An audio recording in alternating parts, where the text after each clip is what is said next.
Au nom du Père et du Fils et du Saint-Esprit, Amen. Le bien de mon Père, bonjour. Heureux de vous savoir en santé ce matin. Heureux de savoir que toi aussi, tu vas partager cette méditation dans tout ton réseau WhatsApp. Parce que imagine-toi, si cette méditation est importante pour toi, elle le sera aussi pour tes amis, pour tes connaissances. Et Saint Paul nous dit, malheur à moi si je n'annonce pas la bonne nouvelle. La meilleure façon d'annoncer sera de partager cette méditation dans différents réseaux et dans tes différents contacts. Deux textes en ce jeudi de la 9e semaine du temps ordinaire, année impaire, pour notre méditation. Nous allons continuer la lecture du livre de Tobie au chapitre 6, les versets 10 à 11, puis dans le chapitre 7, les versets 1 à 17, et enfin dans le chapitre 8, les versets 4 à 9. Dans ce passage, nous allons voir comment le jeune Tobie et Sarah ne prient pas tout seuls, ils prient devant Dieu et toute sa création. Ils savent trop bien que leur bonheur ne s'épanouira vraiment que s'il est tourné vers les autres. Et on va écouter une phrase très importante, « Daigne me faire miséricorde, ainsi qu'à qu'elle, et nous mener ensemble à un âge avancé. » Cela doit nous aider aujourd'hui de savoir toujours nous tourner vers l'Éternel des armées. C'est vers lui que nous allons et nous pouvons formuler nos prières, car le Dieu que nous servons n'est pas un Dieu sourd. Ensuite, le bien de mon Père, nous allons continuer aussi la lecture de l'Évangile de Jésus-Christ selon Saint Marc. Cette fois-ci, c'est le chapitre 12, les versets 28 à 34. Dans ce passage, nous allons voir encore une fois de plus les Juifs qui vont venir tenter Jésus-Christ en lui posant une question. Quel est le premier de tous les commandements? La réponse de Jésus, c'est une réponse formidable que nous pouvons garder pour nous. Il n'y a pas de commandement plus grand que le commandement que Jésus va donner, c'est-à-dire le commandement d'amour. Tournons nos sens à l'intérieur. Apprêtons les différents textes de méditation d'aujourd'hui à chacun et à chacune. Bienvenue.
Bien de mon Père, tournons-nous et prions avec confiance l'Éternel des armées. Seigneur notre Dieu, tu as fait que le sang des martyrs soit une sémence de chrétiens. Accorde à l'Église que Saint Charles Lwanga et ses compagnons ont fécondé par le sang et de te donner une abondante moisson. Par Jésus, le Christ notre Seigneur et notre Dieu, qui avec toi l'unité du Saint-Esprit, Dieu maintenant et pour des siècles des siècles. Amen. Le bien de mon Père, nous pouvons maintenant lire le livre de Tobie au chapitre 6, les versets 10 à 11, puis dans le chapitre 7, les versets 1 à 17, et enfin le chapitre 8, les versets 4 à 9. Ensuite, nous allons proclamer l'évangile de Jésus-Christ selon saint Marc au chapitre 12, les versets 28 à 34. Méditons donc ensemble le psaume 127, Heureux qui craint le Seigneur.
Selon saint Marc, au chapitre 12, versets 28 à 34. En ce temps-là, un scribe s'avança pour demander à Jésus quel est le premier de tous les commandements. Jésus lui fit cette réponse. Voici le premier. Écoute Israël, le Seigneur notre Dieu est l'unique Seigneur. Tu aimeras le Seigneur ton Dieu de tout ton cœur, de toute ton âme, de tout ton esprit et de toute ta force. Et voici le second. Tu aimeras ton prochain comme toi-même. Il n'y a pas de commandement plus grand que cela. Le scribe reprit, fort bien maître, tu as dit vrai. Dieu est l'unique et il n'y en a pas d'autre que lui. L'aimer de tout son cœur, de toute son intelligence, de toute sa foi, et aimer son prochain comme soi-même vaut mieux que toute offrande d'holocauste et de sacrifice. Jésus, voyant qu'il avait fait une remarque judicieuse, lui dit, « Tu n'es pas loin du royaume de Dieu. » Et personne n'osait plus l'interroger. Acclamons la parole de Dieu. Louange à toi, Seigneur Jésus-Christ. Les bénis de mon Père, tu n'es pas loin du royaume de Dieu. C'est cette phrase que Jésus donne à ce scribe qui venait au départ pour le mettre à l'épreuve, mais qui en a eu à son compte une leçon magistrale de Jésus-Christ sur l'amour de Dieu, mais surtout sur l'amour du prochain. Une leçon impeccable et une leçon incontestable sur la charité que nous devons avoir autour de nous avec nos frères et sœurs. Et cela doit conforter ce qu'il va dire plus tard dans Matthieu chapitre 25. J'avais faim, tu m'as donné à manger. J'avais soif, tu m'as donné à boire. J'étais nu, tu m'as habillé. J'étais en prison, tu m'as visité. Et j'étais malade, tu es venu me voir. Les bénis de mon Père. C'est cette proximité ou cet éloignement que dépend notre vie, notre vraie vie, la vie en Dieu et la vie en Jésus-Christ. Où en sommes-nous du royaume? La question peut être posée à chacun de nous. Où est-ce que je suis rendu dans la recherche du salut? Où est-ce que je suis rendu dans mon appartenance au royaume des cieux? N'oublions pas que Jésus-Christ nous avait dit, cherchez d'abord le royaume des cieux et toutes les autres choses vous seront données par surplus. Et on peut aussi se demander où en sommes-nous de notre identité de fils et de filles de Dieu par adoption. Oui, Saint Paul va nous dire que lorsque nous sommes baptisés, nous devenons chacun et chacune fille et fils de Dieu par adoption. Et l'esprit que nous recevons atteste véritablement à nous que nous sommes fils de Dieu. Pour répondre à ces questions et pour le savoir, les bénis de mon Père, nous redire les 2 commandements. Tu aimeras le Seigneur ton Dieu de toute ton âme, de tout ton cœur, de toutes tes forces et de tout ton esprit. Tu aimeras ton prochain comme toi-même.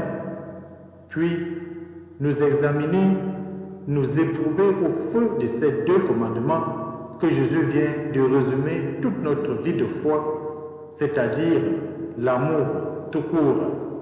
Notre conscience sortira-t-elle de cette épreuve brillante, de cet examen de conscience, comme de l'or passé au four, c'est-à-dire purifié de l'intérieur, avec une prise de conscience de notre manque de charité, de manque d'amour?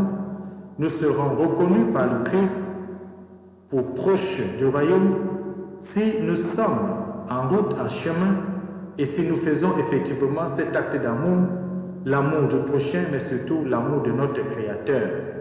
Eh bien, mon Père, c'est pour cela que si nous relisons l'hymne de l'amour, je crois c'est 2 Corinthiens au chapitre 12, à partir du verset 53 jusqu'au chapitre 13, dans l'hymne d'amour, il va dire « J'aurais beau parler en langue, s'il me manque la charité, s'il me manque l'amour, ça ne servira à rien.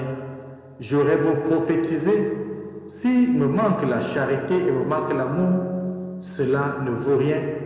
L'amour prend patience, mais surtout, l'amour ne passera jamais. » Eh bien, de mon Père, si cette épreuve que nous venons de faire, notre examen de conscience, nous rend une image terne et consumée, il est encore temps pour chacun de nous amender et d'orienter notre cœur dans le sens de Dieu et surtout dans le sens de nos frères et de nos sœurs. Oui, les bénis de mon Père, Matthieu chapitre 25, le verset 34, c'est ainsi que Jésus appelle justement ceux qui ont cet amour à l'égard de leurs frères, à l'égard du prochain. Chaque fois que tu auras fait ceci à l'un, c'est à moi que tu l'as fait. Que Dieu nous aide au courant de cette journée, au courant de notre cheminement, d'avoir une véritable foi en lui, de savoir l'aimer de tout notre cœur et d'aimer notre prochain comme lui-même Jésus-Christ nous a aimés jusqu'à donner sa vie pour nous racheter. Et qu'il nous bénisse au courant de cette journée et nous garde, lui qui est Père, Fils et Saint-Esprit. Amen. Bonne journée.